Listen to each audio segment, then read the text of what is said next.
Señor Llorente, necesitamos un bello florero para el banquete. 198 años legislando para los colombianos, recorriendo una historia política que permitió construir la Casa de las Leyes. ¿Qué le parece, doctor Caldas? Este es el lugar donde se presentan, debaten y aprueban las normas. Si don Antonio Nariño estuviera aquí presente. Esta crucial misión nos hace baluarte de la democracia. Aquí comienza Voces del Senado.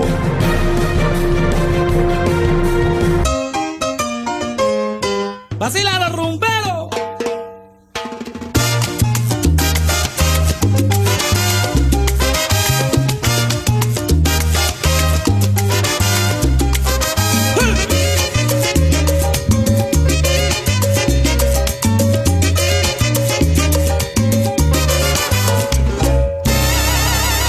Una feliz mañana de sábado, amables oyentes de las 53 frecuencias de la Radio Nacional de Colombia. A ustedes y a quienes nos siguen a través de las diferentes plataformas virtuales, en donde nos encuentran como Senado Colombia en Facebook y YouTube, y en Twitter e Instagram somos @senado.gov.co, siempre con el numeral Voces del Senado. Barranquilla hermosa, yo te canto ahora, con gratitud y amor del cantor al pueblo que adora. Hoy 27 de febrero en muchos países se celebra el Día Mundial del Trasplante, oportunidad para reconocer la labor de los profesionales que hacen posible el trasplante y contribuyen a salvar miles de vidas. Resaltamos los avances científicos en esta materia, el desarrollo de técnicas quirúrgicas, clínicas y medicamentos, entre otros, que permiten mejorar los resultados de los trasplantes que se realizan. Asimismo, les contamos que los padres y madres que les incumplen a sus hijos con más de 3 cuotas alimentarias tendrán duras sanciones. La Corte Constitucional dio luz verde al registro de deudores alimentarios morosos REDAM, iniciativa de la senadora Maritza Martínez. Este proyecto busca que los padres que se encuentran en mora con sus obligaciones alimentarias se pongan al día, creando un registro parecido a las centrales de riesgos para que estos padres y madres no puedan acceder a cargos y ascensos públicos sin antes estar al día con sus obligaciones alimentarias. Al respecto, Billy Val Beltrán nos cuenta más detalles. Este proyecto fue estudiado y revivido por la Corte Constitucional debido a que considera que la iniciativa hizo su tránsito de manera adecuada en el Congreso y se ajusta a la Constitución política. Con este registro, los padres y madres que se retrasen por más de 3 cuotas serán reportados. La autora Maritza Martínez, senadora por el partido de la U, celebra que este proyecto esté a un paso de convertirse en ley. Es una especie de data credit para que quien sea reportado allí por tener más de 3 cuotas alimentarias vencidas con sus hijos sea reportado y recaigan sobre él graves consecuencias. No podrá salir del país hasta que se ponga al día el padre o la madre que tiene la deuda. No podrán contratar con el Estado salvo que se pongan al día. Si quieren realizar transacciones sobre bienes muebles o inmuebles y someter a registro la transacción, primero deben pagar la cuota alimentaria de sus hijos. Si quieren recibir subsidios del Estado, de vivienda o de cualquier otra clase, primero deben ponerse al día. Si son funcionarios públicos, deben ponerse al día o si no, serán suspendidos en sus cargos. Si quieren entrar al servicio público, porque los nombran en un cargo o son elegidos popularmente, primero deben ponerse al día con sus hijos. Realmente es una norma que va a traer mucho bienestar a los menores. O también aquellas cuotas que dejaron de pagarse durante muchos años y ya el hijo es mayor de edad o terminó sus estudios, esta norma permite la retroactividad en el cobro de todas esas cuotas atrasadas. Voces del Senado. Iniciativa de la mesa directiva en cabeza del presidente Arturo Chalchalhut, primer vicepresidente Jaime Durán Barrera, segunda vicepresidencia Griselda Lobo Silva, el secretario general Gregorio El Hash Pacheco y la directora administrativa Astrid Salamanca Rajín. De estos temas hablaremos en la emisión de hoy. En La Guajira, senadores y gobierno nacional socializan nueva ley del turismo. Asimismo, realizan lanzamiento de proyectos turísticos especiales. Las quemas en el Parque Isla Salamanca deben ser investigadas. Así lo solicitó el senador del Partido Conservador, Efraín Cepeda. Preocupación en las diversas zonas del país ante el aumento en las tarifas de los peajes fueron manifestadas en audiencia pública. Human Rights Watch presenta informe en la Comisión Accidental de Paz. Hacer una reforma al Código Procesal Penal y crear 19 juzgados son algunas de las recomendaciones. Hay que pasar de la preocupación a la acción, fue una de las conclusiones a las que se llegó en la audiencia pública realizada por la Comisión de Paz en Nariño. Integrantes de la Comisión Quinta analizaron la compra de ISA por parte de Ecopetrol. Congresistas instalaron mesa técnica junto con comunidades estudiantiles con el fin de reformar al ICETEX. Bienvenidos a Voces del Senado. Voces del Senado. En el Centro Cultural de La Guajira se llevó a cabo el lanzamiento de los proyectos turísticos especiales y la socialización de la nueva ley del turismo. Este evento contó con el acompañamiento del presidente de la República, funcionarios del gobierno nacional y departamental, congresistas y comunidad en general. Más detalles en la voz de Gloria Moncayo. El ministro de Comercio, Industria y Turismo, José Manuel Restrepo, manifestó que se escogió La Guajira para este lanzamiento porque el gobierno nacional cree firmemente que este es un departamento que se va a nutrir y beneficiar directamente de la socialización de los proyectos turísticos especiales y de la nueva ley de turismo. Aquí hay unos instrumentos en donde como gobierno nacional estamos haciendo un acompañamiento de recursos para la recuperación del sector del turismo. De esa manera, lo que viene de aquí en adelante es esta reactivación segura que se ha acompañado de protocolos de bioseguridad y simultáneamente también esa vacunación masiva, que será otro instrumento esencial para la implementación de este proyecto de ley. En su intervención, la senadora Rubielera Chagui del Partido Centro Democrático aseveró que esta ley es un propósito que une a todos los colombianos. De verdad que fue un trabajo en equipo. Hicimos 5 audiencias, 10 reuniones de UTL, reuniones con los congresistas. Nos íbamos a los ministerios a sacar adelante esta ley de 29 artículos, quedaron en 55 artículos y esta es una gran ley para Colombia, para reactivar el sector, porque trae soluciones a corto, mediano y largo plazo. Y estamos hablando del turismo sostenible y estamos hablando de la formalización del sector, estamos hablando del mejoramiento en la calidad del servicio turístico. Esta ley lo que busca es fortalecer la sostenibilidad, la formalización, la competitividad, pero además promover una recuperación de la industria turística, aseguró el senador liberal y coordinador ponente de esta ley, Horacio José Serpa. Para consolidar a Colombia como un destino reconocido, sostenible, responsable, pero además de muy alta calidad. Quiero destacar un tema: se aprobaron varios incentivos de orden económico, tributario, que le han permitido a los colombianos y al sector turismo consolidar una verdadera reactivación económica en medio de las más complejas circunstancias sanitarias que ha dejado esta pandemia. El sector turístico fue el primero en cerrar y ha sido de los últimos en abrir. La disminución del IVA del 19 al 5% en los tiquetes aéreos. Además, la exención transitoria de la sobretasa de energía, la reducción de la tasa de renta en inversiones que se hagan en el sector turístico. Por supuesto, la exención del IVA para los servicios de hotelería, de turismo, la exclusión en la comercialización de artesanías, la reducción al 0% del impuesto al consumo para el expendio de comidas, de bebidas, la exclusión del IVA en los contratos de franquicia. Realmente fue una gran ley y merece todos los aplausos. Finalmente, el congresista Serpa afirmó que este paquete de incentivos ha sido beneficioso para todos los colombianos. Voces del Senado.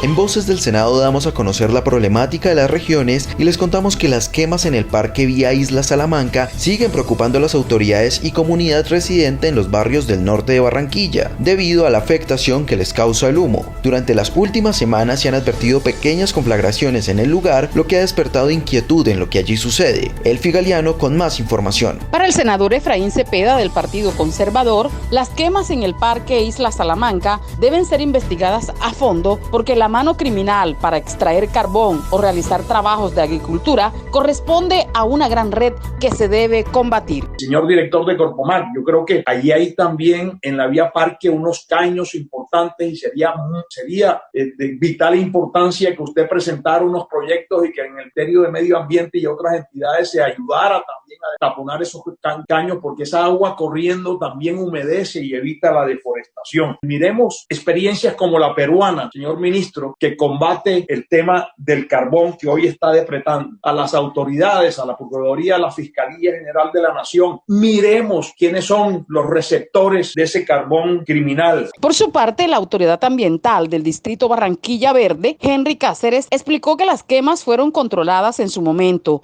que no hubo afectación de manglares y la calidad del aire en la ciudad no presentó problema alguno. Con respecto a las quemas en Isla Salamanca, nosotros empezamos a tener una problemática desde el día sábado en horas de la tarde. Gracias a la articulación de las distintas autoridades de la ciudad se logró, y con el apoyo de los bomberos de Sitio Nuevo y algunas otras ciudades del vecino departamento del Magdalena, controlar estas quemas que se realizaron en el sector y que duraron hasta aproximadamente 10 de la noche, que se pudo controlar. El día de ayer también hubo unos espacios en los que se estuvo generando este tipo de quemas, algunos focos, y se pudo lograr controlar hasta las 2:30 de la tarde. Básicamente no se vieron afectados mangles, lo que se generó quema fue un tema de NEA, y pues básicamente ocurre por gente inescrupulosa que vive en el sector y trata de invadir tierras o generar algún tipo de carbón vegetal.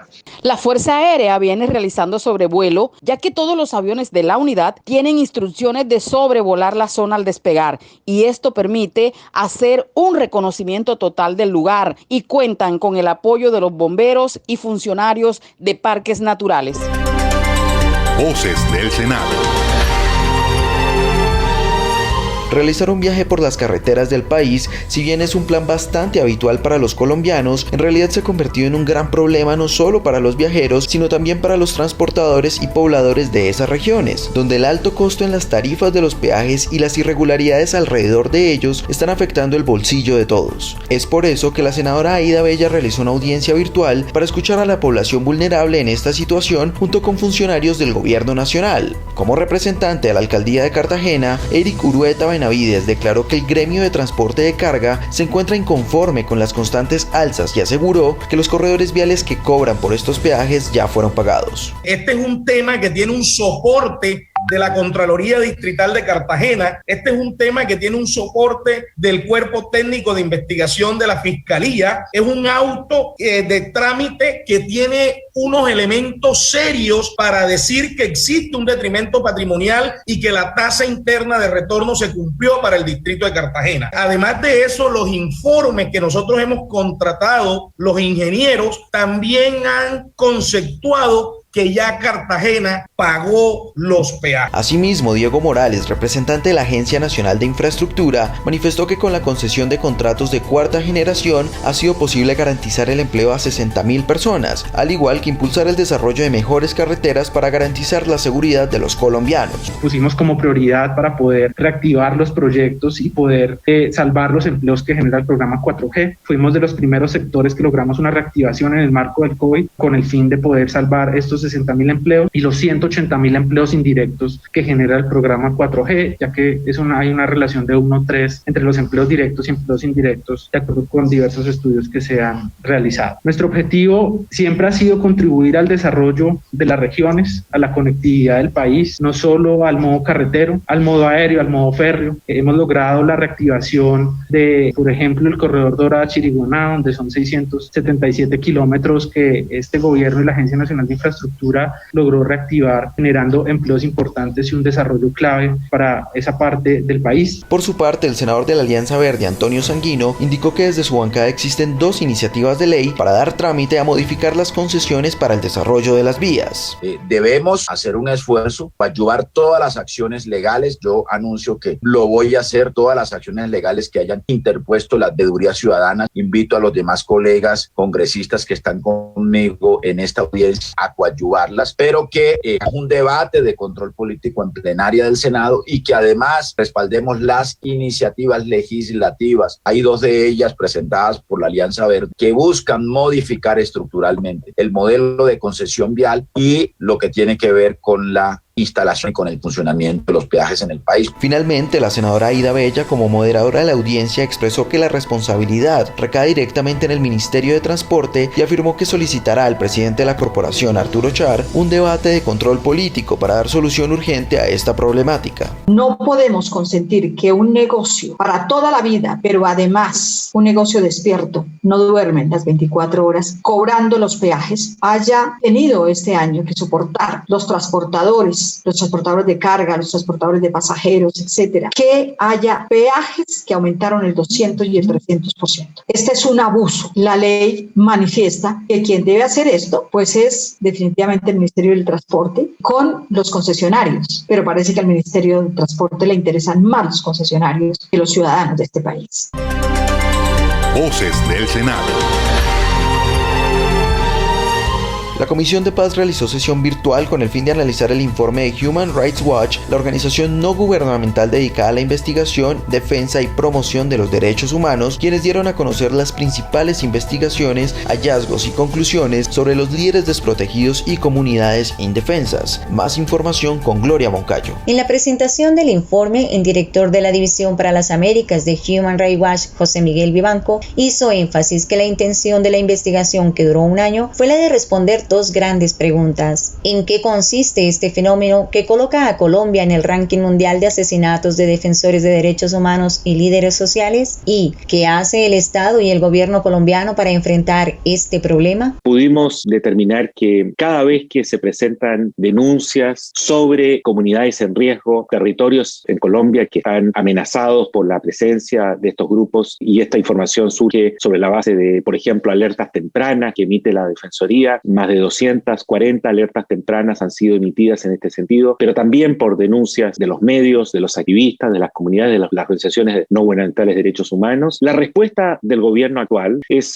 usualmente el despliegue de tropas. Tienen esencialmente la misión, muchas veces nos da la impresión que exclusivamente la misión, de dar de baja o capturar, pero no ir más allá ofreciendo y diseñando un plan de protección efectiva a la población. Las últimas cifras confirmadas del año pasado son de 53 asesinatos y 80 casos que están por verificar. A pesar de la pandemia, las cifras siguen creciendo. En la intervención de los senadores, Alberto Castilla, del Polo Democrático, expresó que es muy importante para quienes viven esta circunstancia de violencia poder tener rápidamente una acción de la justicia. Los liderazgos tienen las medidas ineficaces, chalecos o los botones o el celular, como se ha dicho, y creo que es muy importante reconocer que hace falta los mecanismos colectivos de protección que son sumamente interesantes a la hora de actuar, pero sobre todo la decisión y la voluntad del gobierno de atender los problemas sociales que tienen las regiones y no únicamente pedir resultados militares, porque eso agrava la situación de líderes y lideresas. El senador del partido Colombia Justa Libres, John Milton Rodríguez, se refirió sobre varios temas que se deben tener en cuenta para apoyar los territorios afectados por la violencia. Necesitamos impulsar mucho más la presencia de pie de fuerza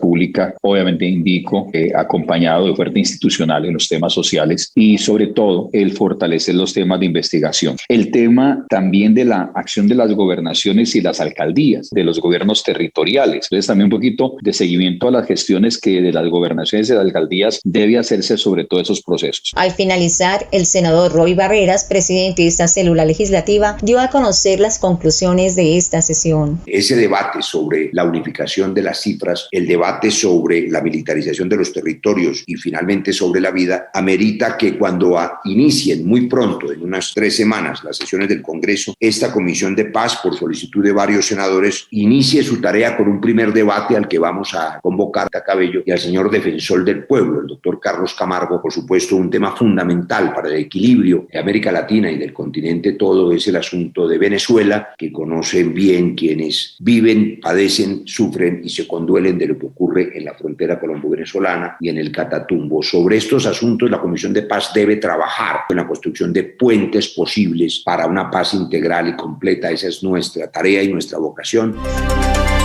Voces del Senado.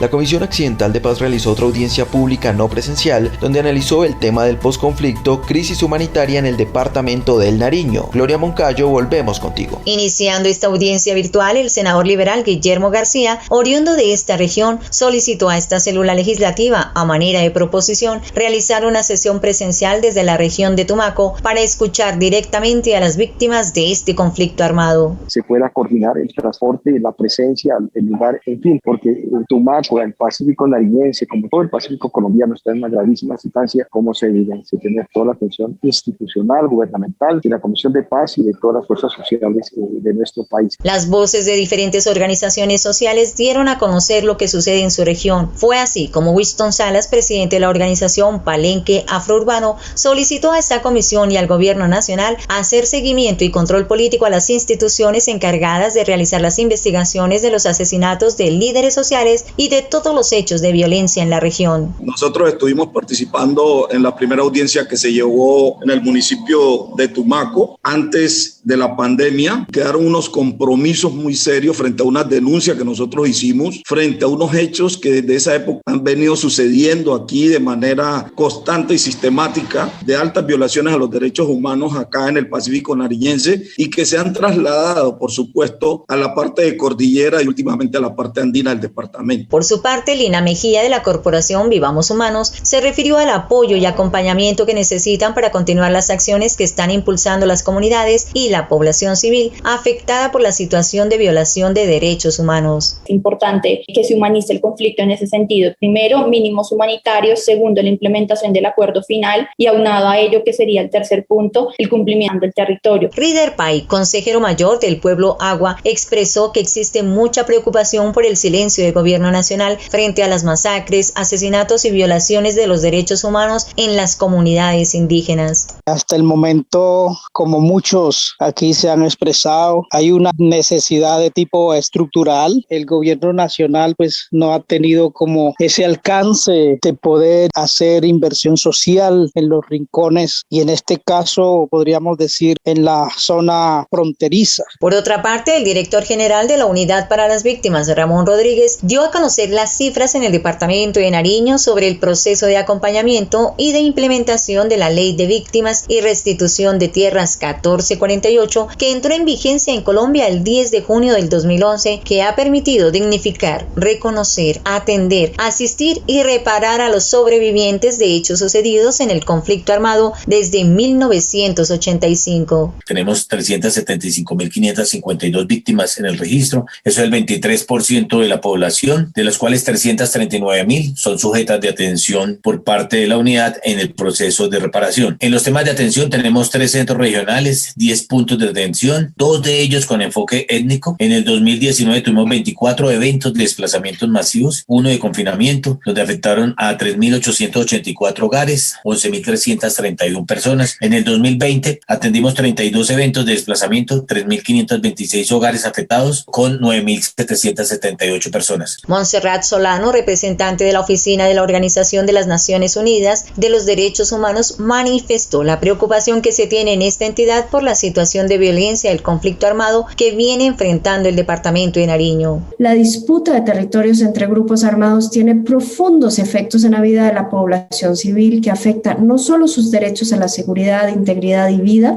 sino que genera una disrupción en todos los aspectos de la vida de las comunidades. Nuestra oficina ha recibido también información sobre el aumento de siembra de minas antipersonales y artefactos explosivos improvisados.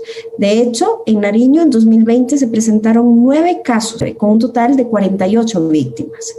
También hemos observado con gran preocupación el reclutamiento forzado de niñas y niños, así como su utilización por parte de grupos armados al margen de la ley en Cordillera, Frontera y Costa Pacífica.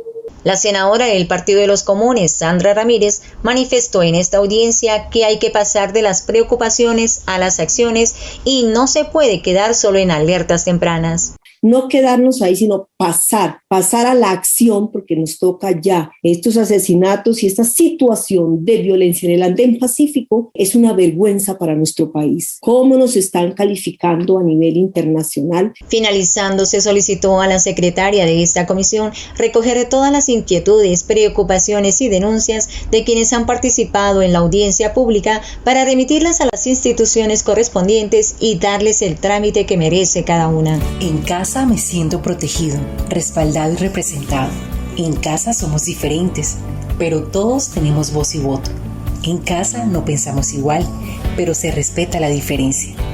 El Senado de la República es nuestra casa, la casa de los colombianos, una casa grande donde cabemos todos, con todo y nuestros sueños.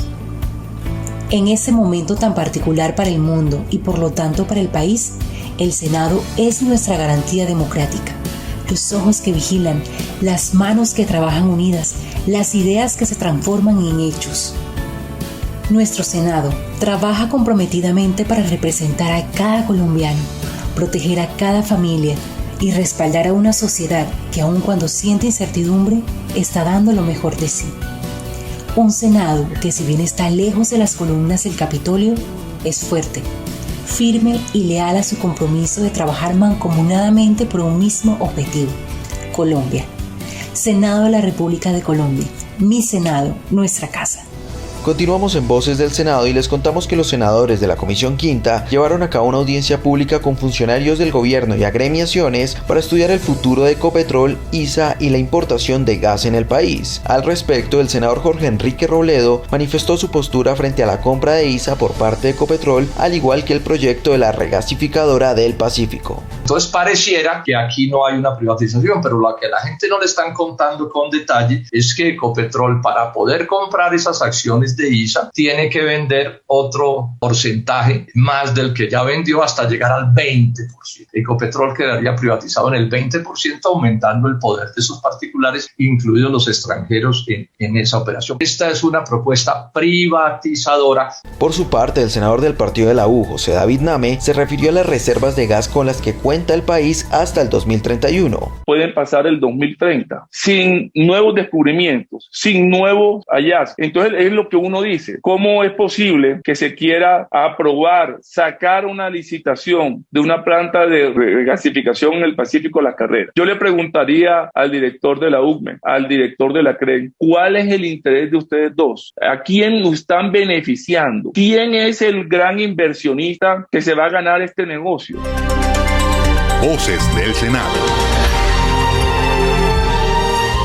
Para finalizar, les contamos que los senadores Wilson Arias y Antonio Sanguino se reunieron con organizaciones estudiantiles a fin de instalar una mesa técnica que permita la reforma al ICETEX para beneficio de los estudiantes, quienes se encuentran perjudicados ante las malas administraciones de la entidad. Iniciando, el senador del Polo Democrático, Wilson Arias, manifestó que se deben regular los intereses de los créditos que cobran a quienes culminan su carrera universitaria. Ha buscado fondearse desde el 2018 hasta ahora con créditos del Banco Mundial. A la fecha, más de 1.3 billones. Ha abonado el ICETEX a esa deuda con el Banco Mundial 477.948 millones de pesos, casi medio billón. Y miran las cifras. ¿Saben cuánto ha pagado por intereses el ICETEX al Banco Mundial? El 88% de esa cuantía. Y solamente el 12% va a capital, y ese esquema abusivo es el que traslada a los estudiantes, pero con un agregado, y es que busca y es finalmente obtener ganancia líder. A su turno, Mariana Bravo, encargada del equipo de educación de la Federación de Estudiantes Universitarios de Colombia, indicó que el mal funcionamiento del ICETEX ha generado incrementos en los costos financieros, los cuales deben ser asumidos por los estudiantes. Con las ayudas que brindó el gobierno nacional, digamos, en estos tiempos de pandemia,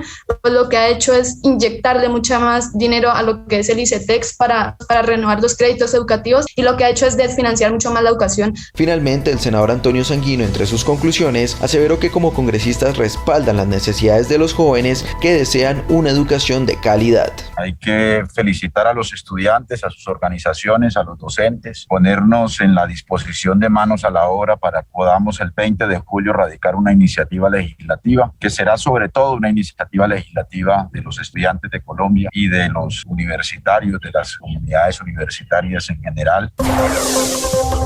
Síganos en Facebook como Senado Colombia, en Twitter e Instagram como @SenadoGodCo y a través de la aplicación Mi Senado, donde pueden ser veedores de la labor que cumplen los congresistas.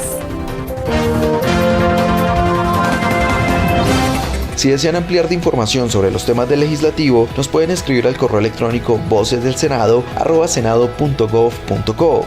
Este programa se realizó bajo la dirección de la jefe de la Oficina de Información y Prensa, Mónica Bengoechea Hernández, la coordinación de Maritza Pardo Rojas, la producción de Johnny Rizzo y en el trabajo periodístico Billy Val Beltrán, Elfi Galeano, Gloria Moncayo y quien les habla, Alexander Ariza. Les deseamos un feliz sábado y no se olviden de nuestra cita todos los sábados y domingos a partir de las 7:30 de la mañana. Somos Voces del Senado.